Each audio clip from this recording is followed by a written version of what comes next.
Oh my god, there is a storm inside of Marvel Studios. Vanity Fair dropped an article earlier today, and we have so many news stories about Marvel Studios and what's going on behind the scenes, it's hard to pick a place to start. So let's start with Marvel Studios proper, what's going on at the top of the pyramid, and the return of the original Avengers. Before we do that though, make sure you hit that like and subscribe button and ring the bell for all the updates. We do daily Marvel and DC content, and we want to be your place for all the truthful superhero news. Well, it's not much of a stretch to say the last couple outings for Marvel Studios have not hit the mark. Obviously, Guardians of the Galaxy Volume 3 was pretty great, but Marvel hasn't really had a solid hit in a really long time. Now, what goes on inside studios and behind the scenes is often very obscured from us fans, but Vanity Fair dropped an article earlier today, and wow does it dive into Marvel Studios and talk about a lot of details. So many details, we're going to have to break this into a couple of videos, so we're going to kick this off by talking about Marvel Studios proper, but there are some serious conversations to be had about Jonathan Majors, the Marvels, and most importantly, Blade.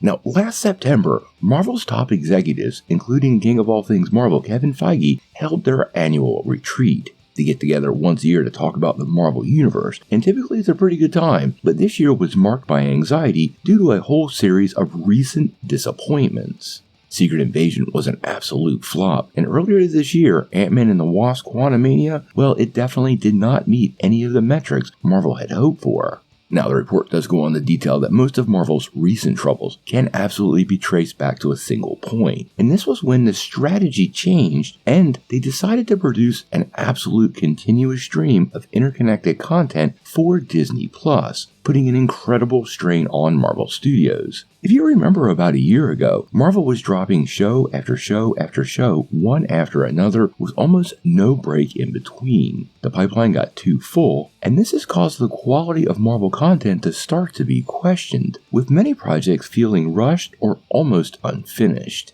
Now, one of the big parts of this unfinished aspect is the VFX quality, and apparently behind the scenes, the situation got so bad that Marvel visual effects artists have now decided to unionize, which will probably force Marvel to slow their roll, bring the headcount up, and focus on this a little more, because many of these misses were because simply deadlines were too short and people were overworked. Now, it's not all bad news, and there is another pretty interesting point in here. The biggest thing is Bob Iger has actually publicly acknowledged that Marvel TV and that deluge of new content has diluted focus and attention from many of their projects, aka, something many people have been worried about, Kevin Feige has simply been stretched too thin. Now, acknowledging this and rolling it back is a great way to keep Feige employed there, because I think he is a creative master. So I'm really glad Bob Iger is seeing this way, because Chapek was basically working people to death. Now, the big question is, what's Marvel going to do to get the energy back? And there are a couple of things in the article that are pretty interesting. One thing we have been suggesting quite a bit. There is talk of reviving the original Avengers for one of the upcoming movies. And if you're a fan of this channel, you know we've been talking about that for a long time. Secret Wars is supposed to be another Endgame level event, and Marvel could almost ensure that happening by bringing back some of the faces that haven't been part of Phase 4, 5, or 6. We're talking about Robert Downy Jr. as Iron Man, Scarlett Johansson as Black Widow, and Chris Evans as Captain America. There are many fans that feel like this could undermine those characters' endings, but if you're a fan of comic books and understand the multiverse, there are many paths to take here, so I think that part can be figured out. One of the other things Marvel does have going on for them that could improve the situation, and Vanity Fair highlighted this, was all those 20th Century Fox characters brought in from Marvel Studios. We already have a Fantastic Four movie moving forward, but they also have all of those X-Men characters, and quite honestly, this offers a huge potential for reinvigoration of the whole franchise, bringing some pretty popular characters front and center once again. Now, despite all these recent challenges, Vanity Fair does highlight one thing, that many people in the industry believe that Marvel, and that's a version of Marvel led by Kevin Feige, still has a very promising future. They actually highlight that Marvel Studios has brought in about $32 billion in about 15 years, which is beyond amazing.